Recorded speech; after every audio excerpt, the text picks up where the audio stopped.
Security has beefed up in and around Veterinary College Field, Khanapara in Guwahati, Assam, ahead of Prime Minister Narendra Modi's mega public rally.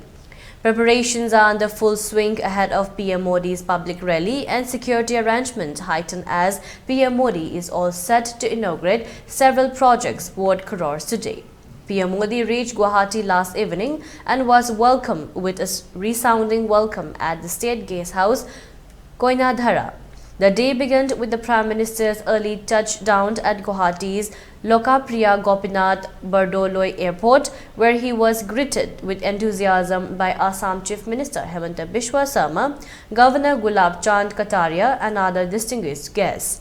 The airport's premises came alive with the beats of traditional dance, showcasing the vibrant cultural tapestry of Assam. Notably, PM Modi's early arrival, initially scheduled for 7:30 p.m., did not dampen the spirits of the large crowd that had gathered to extend their heartfelt greetings.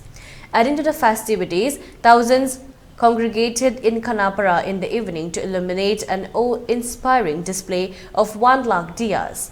These joyous celebrations, marked by splendid visuals, encapsulated the spirit of PM Modi in Assam.